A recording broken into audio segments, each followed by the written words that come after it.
Bismillahirrahmanirrahim. Assalamualaikum warahmatullahi wabarakatuh. Saudara pemirsa channel terpilih MTA TV dimanapun Anda berada. Puji syukur Alhamdulillah senantiasa kita panjatkan kehadirat ilahi Rabbi Allah Subhanahu Wa Taala atas genap karunia nikmat dan juga rahmatnya untuk kita semua di perjumpaan siang hari ini. Kita jumpa kembali di program unggulan Ruang Psikologi dan Alhamdulillah sudah hadir Bapak Dr. Andes Adi Nugroho yang nanti akan membantu memberikan sudut pandang perspektif yang positif baik di perihal ekonomi ataupun tentang hubungan antar manusia, suami istri, dengan usaha, dengan tetangga, dengan rekan sekerja, ataupun dengan komunitas sosial lainnya. Kami persilahkan. Nanti Anda bisa bergabung bersama kami di line telepon 0271 679 3000, SMS ataupun di WA kami di 08 11 255 3000. Assalamualaikum warahmatullahi wabarakatuh, Pak Adi. Kabar baik dan sehat, Pak Adi ya? Alhamdulillah. Alhamdulillah. Tapi suaranya nih semakin melankolis apa iya, gimana? Ini semakin tua. Oh, semakin tua. Saya pikir karena banyak tausiah ke sana sini. Apalagi Idul Adha ini ya.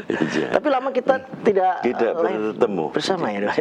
Alhamdulillah bisa ketemu hari ini dan senang bisa bersuara lagi di depan TV, pemirsa TV dan juga pendengar radio MTA. Nah, ini yang patut kita sampaikan apa ini? Apa karena untuk perspektif ekonomi atau psikologi menghadapi ekonomi atau gimana? Sebetulnya sangat berkaitan erat ya dari situasi ekonomi itu mesti berkaitan erat dengan situasi psikologis seseorang ya pada perilaku ekonomi tersebut. Ya baik itu sebagai seller ataupun sebagai supplier dan juga sebagai buyer ya. Ini semuanya akan berpengaruh terhadap dinamika psikologisnya. Dinamika ekonomi yang terjadi itu sangat erat hubungannya dengan dinamika psikologis para pelakunya. Contohnya misalnya ini dolar naik sampai 18.000 ya, eksportir senang ya. Dalam penderitaan ini kan masih bisa disuarakan, toh orang desa tidak bayar dengan dolar ya, agak mengurangi perasaan bersalah para eksportir yang berfoya-foya karena dolar naik luar biasa ya. Gitu juga kita lihat saja rumor-rumor yang berdesingan di medsos ya. Selalu dikatakan bahwa perekonomian bergerak lambat ya, pendapatan nasional juga turun drastis, ini fiskal juga kegagalannya sudah hampir 100% misalnya, tidak tercapai targetnya. Ini semua jelas mempengaruhi lah naiknya dolar itu ya.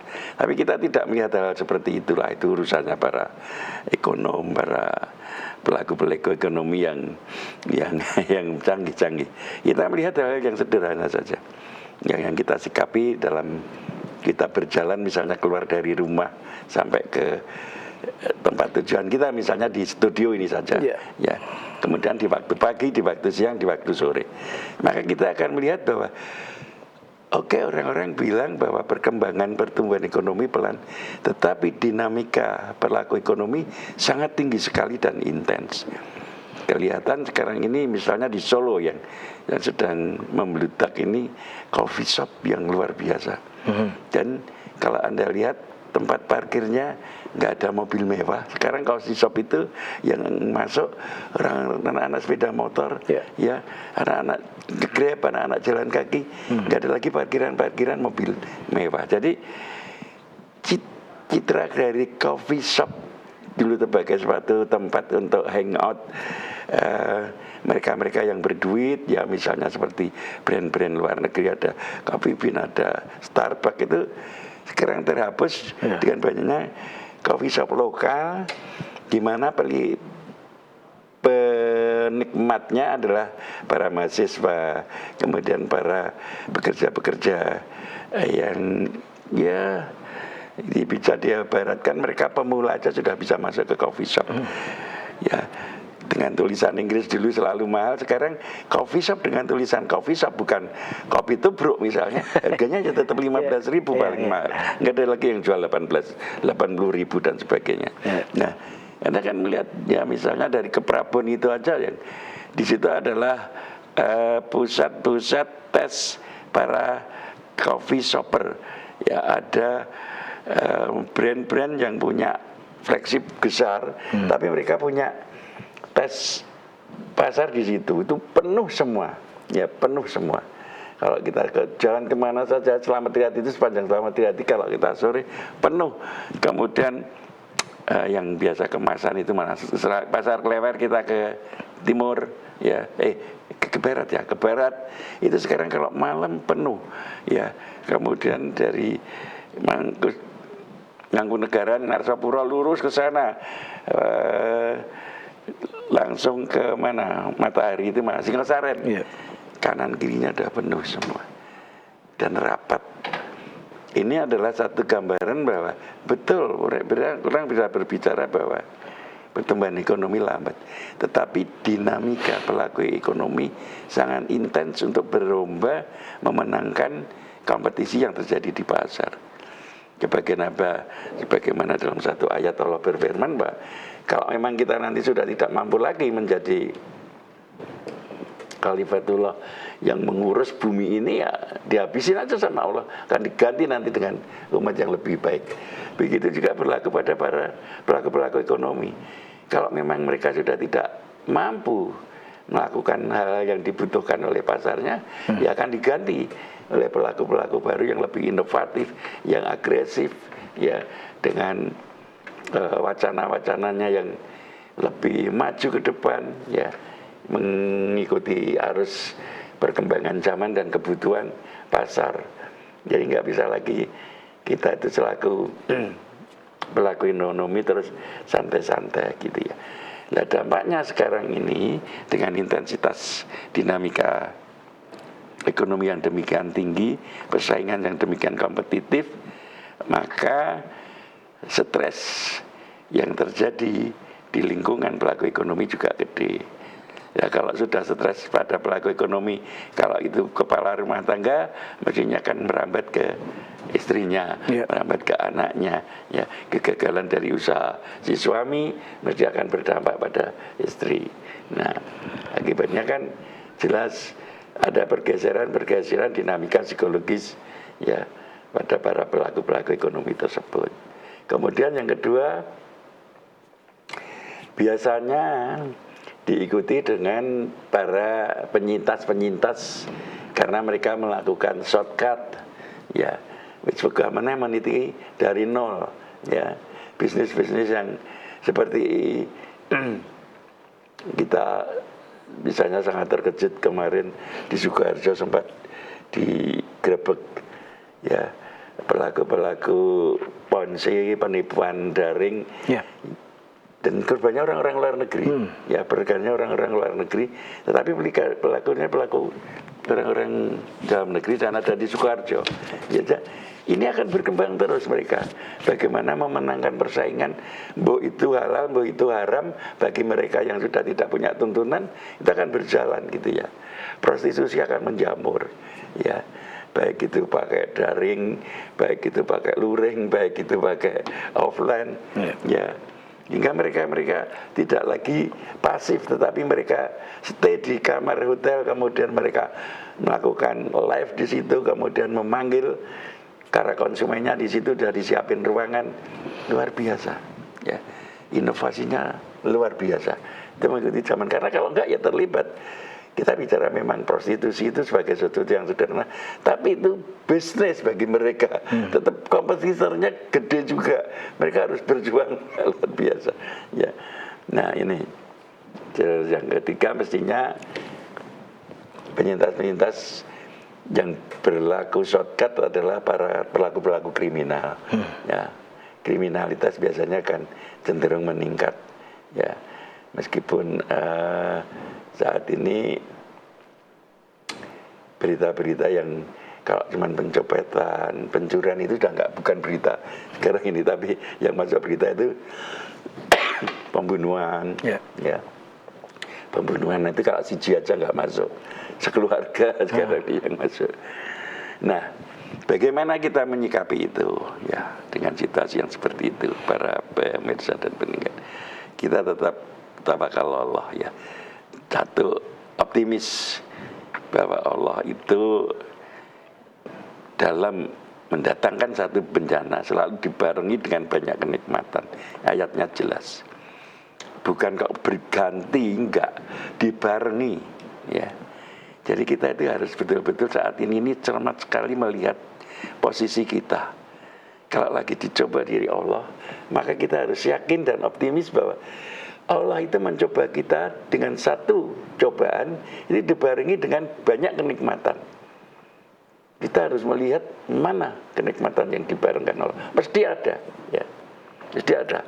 Banyak contoh-contoh bagaimana mereka yang tadinya frustasi, begitu melihat banyaknya kenikmatan yang diberikan Allah bersamaan dengan cobaan yang diberikan, itu bisa bangkit dari frustasinya, ya, bangkit dari keterpurukannya. Nah, kita harus menjadi orang-orang yang seperti itu, mampu bersyukur dalam kondisi yang paling pahit, tetap bersyukur dalam kondisi yang paling terpuruk, harus tetap optimis bahwa Allah itu mencoba tidak mungkin di luar kemampuan kita, ya.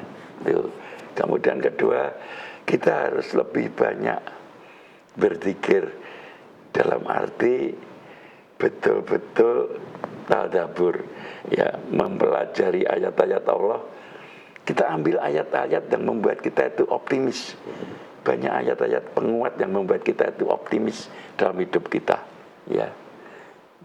Antara lain ayat-ayat yang sudah saya sebutkan tadi, tapi banyak ayat-ayat yang lain, ya. Banyak ayat-ayat yang lain yang akan membuat kita semakin yakin bahwa Allah itu tidak akan mungkin tidak melihat apa yang sedang terjadi pada hidup kita. Dan kalaupun itu terjadi pada kita, harus kita yakin itu yang terbaik. Nah, ini yang saya maksud, membentengi kondisi psikologis kita itu. Tidak ada yang lebih baik dibanding kita kembali ke Quran dan Sunnah, ya, untuk menguatkan lagi, ya, menguatkan lagi posisi kejiwaan kita supaya sehat, mentalnya supaya lebih kuat, ya, dan tidak mudah putus asa. Itu kira-kira yang bisa saya sampaikan. Dan saya ini, suara saya mungkin agak karena paksakan karena sudah terlalu banyak bolos ini. Oke, baik. Ya, baik pemirsa, kami harapkan Anda bisa bergabung bersama kami. Silakan di line telepon 0271 679 3000, SMS ataupun di WA kami persilakan juga di 08 11 255 3000. Sudah ada yang masuk nih Pak Adi, ya. Dari Abu Syafa di Boyolali. Baik. Pak Adi, saya penjual barang bekas, ya, 100% di marketplace Orin. Tapi ini penjualan cenderung menurun secara umum. Ya. Dan teman saya tanya, juga apakah juga demikian? Akan lama atau bagaimana? Demikian. Oke. Ya, jadi sebetulnya saya tadi matur ya, dinamika ekonomi itu fluktuasi naik turun itu adalah grafik normal yang dialami oleh seluruh pengusaha. Hanya gini Pak ya, interval naik dan turunnya itu ada yang kecil-kecil kayak gergaji, tapi ada yang amplitudonya tinggi-tinggi gitu ya. Sukses cepat banget, tapi kemudian jatuhnya ya cepat banget, kemudian bangkit lagi dengan cepat sekali. Ya, ini tergantung dari karakter para pengusahanya, bagaimana mereka melihat kesempatan. Sekarang saya nggak ngerti barang bekas yang dia dimaksud ya, tapi saya sangat getol itu apa Mas? Sangat telaten dan intens mengamati para penjual-penjual yang live online barang bekas, ya. Itu ada ibu-ibu tua, ada remaja, semua barang bekas, ya, semua barang bekas. Bahkan mereka punya jargon, lebih baik branding lebih baik brand produk meskipun bekas daripada baru tetapi KW ya. Jadi mereka pakai apa jargon-jargon yang memang membuat mereka punya citra di mata pembelinya. Iya ya, ini brand semua. Saya punya raket nggak ada yang KW, ini brand asli ori ya, tapi memang bekas gitu ya. Dan saya lihat terjadi transaksi yang cukup tinggi itu, dari mulai helm, sepeda, kemudian ada macam-macam kamera, jam tangan dan seterusnya ya. Dan mereka dengan antusias live-nya itu hampir saya pikir 24 hours ya. Karena setiap jam saya melihat meskipun bergantian suami, kemudian anaknya, kemudian nanti istrinya, yang sebagainya. Itu satu. Saya nggak ini barang bekas penjenengan, tapi yang saya ikut itu. Kemudian barang bekas spare part mobil apa itu? Kapotan. Jadi ada mesin L300, ada bodi depannya Mazda, ada, itu semuanya tersedia di situ. Mereka juga live dan kameranya jalan ya. Apakah kalau ditanya mereka tidak naik turun penjualannya? Naik turun ya. Kalau ditanya berapa lama, tidak ada yang bisa menjawab berapa lama. Sebagaimana kita tidak bisa menjawab prediksi dolar besok bisa nggak mencapai 22 ya. Nggak ada satu asumsi didukung oleh teori yang bisa memastikan oh ya nanti bulan September jadi 22. Nggak, pasar tidak ada bisa diperlakukan seperti itu. Apa yang perlu penjenengan lakukan saat ini adalah satu, lebih mempelajari lagi karakter konsumen ya berdasarkan data penjualan penjenengan. Janjane konsumen barang bekasku iki segmennya kemana? Perilaku pasar ya? Ya, perilaku pasarnya, ya market behaviornya. Segmennya kemana? Oh rata-rata mereka ibu-ibu, segmen ibu-ibu, kemudian ibu rumah tangga atau remaja lah. Ini ditelusur betul. Harus penjenengan pada saat mendapatkan database pelanggan itu dianalisa betul. Sehingga oh berarti pasarku itu antara ibu-ibu, kemudian biasanya jam live saya itu rame antara jam-jam 9 sampai 11, ibu-ibu sama masak, ibu-ibu sana ya, sampai jam tayangnya ketabat. Sehingga jadi ada prime time penjenengan, segmen penjenengan. Kemudian barang yang digemari kebanyakan apa? Ini akan mempengaruhi pola belanja penyediaan stok. Jadi kalau saya cari barang bekas, ya cari barang bekas yang kira-kira dimauin pasar sekian cepat gitu. Misal saat ini, misalnya ya, sepatu anak-anak keras sekali saat ini. Ibu-ibu cenderung juga membelikan sepatu anak-anak yang branded, misalnya Kitty, misalnya, ya semacam-macam lah. Ya. Sekarang lagi banyak apa itu robok ya, sampai ranselnya sampai ini, tapi barang bekas ya, tapi brandnya masih ada ya. Itu Mas, jadi dievaluasi, pertama dievaluasi, kemudian kedua lakukan inovasi ya, lakukan inovasi. Coba penjenengan tidak hanya mencoba untuk direct selling, tetapi coba menjemput. Ayo saya membuka reseller, ya saya membuka reseller, saya membuka dropshop, saya membuka ya macam-macam lah apa yang ada di online tersebut ya. Karena saya melihat bahwa sekarang ini tren orang-orang pengen dapat duit tanpa harus kerja, ya dengan kata lain dapat duit itu lebih mudah daripada dapat pekerjaan. Sekarang ini mencari pekerjaan sulit, tetapi mencari duit lebih mudah. Tanya anak-anak kita remaja sekarang, iya toh kok, wah nyambut gawe, golek gawean angel banget Pak Formaji. Ini kan golek duit aku sanggup, ya meskipun dengan tiduran, meskipun dengan saya di coffee shop dengan teman-teman, tapi saya menghasilkan duit bisa. Ini nek kon gawe wah aku golek gawean ning kantor apa angel Pak saiki ya. Aku melu nguli bangunan angel. Tapi nek golek duit Pak aku lebih mampu. Kebanyakan anak-anak sekarang seperti itu. Ya. Cari duit mudah, tapi cari pekerjaan sulit. Itu karena apa? Karena banyak kesempatan yang diberikan tanpa mereka harus bekerja. Dalam arti menjual diri di satu office yang tertentu dengan jam kerja tertentu sudah nggak musim.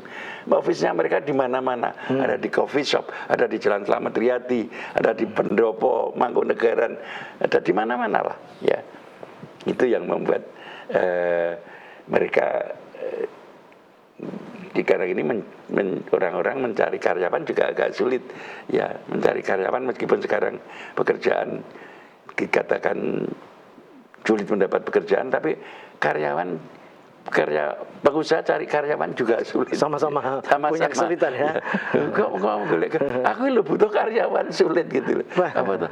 Aku duwe perusahaan bakso, golek wong ngewangi aku dodol bakso angel luar biasa. Caca saiki kon dodol bakso misalnya. Gitu. Ya, jadi jangan dibilang nggak ada formasi pekerjaan, banyak. Ya, yang namanya sumber beste itu ngasih cari karyawan untuk ngewangi ngeladeni besti keluar masuk sing ngerasan telung dina petang dina itu banyak sekali. Ya, itu yang kira-kira bisa saya sampaikan, Mas. Jadi jangan melihat kapan santan berhenti, jangan mau berhenti. Sekarang Anda harus selalu berevolusi, ya. Jadi tanpa terasa sebetulnya itu penjenengan banyak melakukan inovasi ini penjenengan ora kroso. Barang dagangan Anda lebih variatif, segmen penjenengan berkembang besar. Sekarang tidak hanya jualan live sendiri tetapi banyak reseller yang Anda beri fee karena menghasilkan duit juga Anda. Gitu ya. Saya sekarang begitu mengerti sekarang ini sistem usaha di online, ya karena begitu berkembangnya cepat sekali. Oke. Ya. Jadi nanti tambah data dirinya bukan pekerjaan titik dua apa gitu ya? Iya. Bisa-bisa pekerjaan titik dua dicoret, terus di bawah penghasilan berapa sekian juta malah. Betul sekali. Ini menguntungkan apa merugikan ya? Jadi kan kayak semacam ledakan pengangguran terselubung nih. Ya, ini tetangga lihatnya nggak pernah keluar kantor, betul, keluar rumah untuk ngantor. Ini unlimited sehingga sekarang ini para pencari jodoh ya. Iya. Para mertua, calon mertua, orang tua yang mencari menantu nggak bisa lagi. Kau nyambut gawe neng di kantor BMG misalnya ya. Dan nggak punya status pekerjaan tertentu. Saya nggak kerja Pak. Tapi kalau Anda tanya berapa rumah saya, berapa mobil saya, ini gitu ya. Bisa terjadi. Jadi merubah perilaku ekonomi dan sosial juga ya. Betul. Ya. Sehingga norma-norma kuliah mantu pun berubah. Itu perspektifnya harus bergeser. Ini mau nggak mau nih merelakan seperti itu ya para orang tua ya. Baik pemirsa, nanti kita akan lanjutkan di segmen berikutnya yang kedua insya Allah. Tentunya setelah kita simak beberapa informasi dalam rangkaian jeda pariwara berikut ini.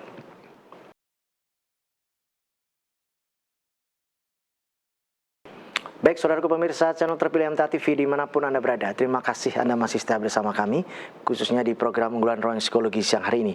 Kami persilahkan bagi Anda yang ingin bergabung, silakan yang pertama di line telepon. Halo, assalamualaikum. Halo, assalamualaikum. Halo, assalamualaikum. Waalaikumsalam warahmatullahi wabarakatuh. Ya, silakan Ibu Sri di Pacitan. Iya, terima kasih. Assalamualaikum warahmatullahi wabarakatuh, Pak Adi. Waalaikumsalam Bu Sri, monggo. Ya. Begini Mbak Adi yang saya tanyakan, kan kesehatan baru proses. Ya. Terus apabila kita itu setelah selesai laborat kan setiap 2 pekan sekali laborat ini begitu. Ya. Terus nanti mendengar hasil laborat dari dokter tersebut, kadang kita tuh begini Pak Adi, misalnya hasilnya itu tidak sesuai yang kita inginkan atau hasilnya itu misalnya buruk gitulah. Ya. Begitu kita panik Pak Adi. Nah, agar supaya kita bisa menanggulangi panik dan supaya kita tidak panik tersebut, bagaimana Pak Adi usaha kita? Mohon solusinya, atas solusinya terima kasih. Assalamualaikum warahmatullahi wabarakatuh. Waalaikumsalam warahmatullahi wabarakatuh. Bu Sri minta maaf ya, jadi sebetulnya tidak hanya Bu Sri yang mengalami seperti itu. Hampir setiap orang itu kalau melihat satu hasil yang antara keinginan dengan kenyataannya berbeda, dan perbedaannya itu lebih jelek, lebih seperti yang tidak diinginkan, pasti muncul perasaan tidak senang. Ya, perasaan tidak senang ini bisa bergulir menjadi satu kekhawatiran atau menjadi satu kecemasan. Itu wajar, setiap orang mengalami. Yang berubah adalah pada saat terjadi kekhawatiran atau kecemasan, maka yang disentuh adalah trigger-trigger, misalnya ya, ada orang yang disentuh itu organnya, misalnya begitu mendapatkan berita yang tidak menyenangkan, ya, tidak sesuai dengan harapannya, kemudian perutnya kram, jantung berdebar-debar sehingga tensi naik, ya, atau bisa tahu-tahu nggak bisa ngontrol BAB-nya misalnya, ya, apa istilah kasarnya gitu, keceret gitu ya, misalnya, ya, ini istilah kasarnya itu. Dan ada juga yang kemudian terjadi panic syndrome seperti yang penjenengan alami. Terus itu yang pertama harus dipegang, bahwa apa yang saya alami adalah apa yang biasa dialami oleh teman-teman kita yang lain, ya. Hanya mungkin yang tergerus tidak sama dengan penjenengan, tapi tetap muncul kekhawatiran. Hanya kekhawatirannya itu ya, misalnya saya takut sekali membuka hasil tes lab saya, kemudian setelah dijelaskan dokter, aku mesti sudah nyandai dulu, aku mesti kolesterolku mesti dhuwur, karena dia merasa bahwa pola makanku nggak benar sudah gitu ya. Jadi sebetulnya kita itu sadar melanggar, tapi edok-edok orang ngerti, setelah tahu hasilnya edok-edok kita nggak bersalah gitu ya. Yang muncul kemudian adalah perasaan cemas, loh kok iso ya, ya iso wae gitu ya. Nah, bagaimana kemudian cara mengatasinya? Satu, tidak ada yang bisa mengatasi kecuali diri sendiri. Ini harus diyakini betul. Kemudian kedua, penguat hati, ya, penguat psikis itu adalah, kalau kita sebagai seorang Islam, sebagai seorang mukmin, sebagai seorang Muslim, maka ya Quran, ya. Makanya kita itu harus betul-betul selalu mengerti isi-isi Quran, karena pada saat kita mendapatkan dampak seperti yang Bu Sri rasakan, maka larinya adalah ke Quran. Ya, kenapa saya harus terlalu khawatir ya? Ya, toh kalaupun ini terjadi, ini yang menurut Allah yang terbaik buat saya. Nah, rangkaian ayat-ayat yang menyebabkan kita itu kemudian berbesar hati, kemudian kita optimis, kemudian kita bergembira lagi, kemudian kita menjadi semakin yakin bahwa ini terjadi tidak akan mungkin tanpa izin dari Allah. Nah, intinya keyakinan kita kepada Allah harus dikembangkan terus. Ya, ini secara spiritual harus seperti itu. Lalu kemudian secara dohiriyah terpundi kalau kita sedang seperti itu. Karena biasanya orang yang panik itu sulit mendapat masukan, sulit mendapat pengarahan. Mbok wis tolong gasik ngunjuk teh anget, terus kemudian nek iso istirahat. Wis benora deg-degan, benora gelisah, benora. Karena itu dia sulit menerima masukan seperti itu. Ya. Maka yang paling hafal adalah penjenengan sendiri. Begitu alarm bahwa aku terus kena panic syndrome, maka apa yang harus penjenengan lakukan adalah pada saat itu yang paling nyaman apa yang penjenengan harus lakukan. Misalnya saya biasanya kemudian jalan-jalan ke kebun, menyendiri, ya, kemudian merenung. Dari situ kemudian saya kembali mendekat kepada Allah. Baru nanti pelan-pelan saya kembali mulai yakin pada diri sendiri lagi, ya. Hatiku mulai besar lagi. Itu kan karena hatinya yang kecil toh. Ya. Hatiku mulai besar lagi. Karena apa? Suntikan-santikan dari ayat-ayat yang menyenangkan, ayat-ayat yang membuat optimis itu mulai berpengaruh. Ya, tidak lagi ada suara orang. Ya, atau biasanya seperti itu, saya kemudian akan jalan, ya, ke pasar, melihat kesibukan orang lain, ya melihat bagaimana orang lain bergerak menyambut ekonomi, bagaimana orang lain tergesa-gesa karena butuh duit dan sebagainya dan sebagainya. Itu membuat saya merasa bersyukur kok saya dicoba Allah dengan cuman masalah kadar kolesterolku tinggi, ya, bukan yang kekurangan duit, bukan. Nah ini kenyataan-kenyataan yang membuat kita semakin bersyukur bahwa apa yang kita terima ternyata bukan yang paling jelek. Masih banyak orang yang lebih jelek menerima cobaan dari Allah. Ya, ini akan membesarkan hati. Kemudian yang ketiga, ini yang harus dihafalin ya. Satu itu berinteraksi dengan ketenangan. Kemudian kedua berinteraksi dengan keramaian. Kalau berinteraksi dengan ketenangan itu dalam mencoba memfokuskan diri untuk melihat ayat-ayat Allah untuk membesarkan hati supaya semakin self confidence-nya naik. Kalau melihat keramaian itu membesarkan rasa bersyukur karena ternyata masih banyak orang lain yang lebih menderita daripada saya. Ya, kemudian yang ketiga adalah mencoba bersosialisasi dengan teman-teman dekat komunitas pengajian misalnya. Ya biasanya kalau saya kemudian telepon dengan Mbak Nyai siapa, misalnya Mbak siapa, atau itu Ibu pengurus atau apa, terus kemudian direh-reh, dan ini saya mendapatkan keyakinan. Jadi attachment terhadap orang-orang kunci yang menurut penjenengan bisa memberikan pencerahan terhadap panik penjenengan. Ada 3 hal ini yang kira-kira Bu Sri yang harus dilakukan. Mudah-mudahan ya itu tidak bisa dihilangkan, tapi bisa dikurangi. Karena makanya penjenengan harus hafal betul akan munculnya, kemudian bagaimana setelah muncul, terus kemudian pasca kemunculannya bagaimana, ya. Pasca kemunculan setelah muncul itu terus baru aku kudu piye, ya. Itu harus hafal betul. Oke. Ya.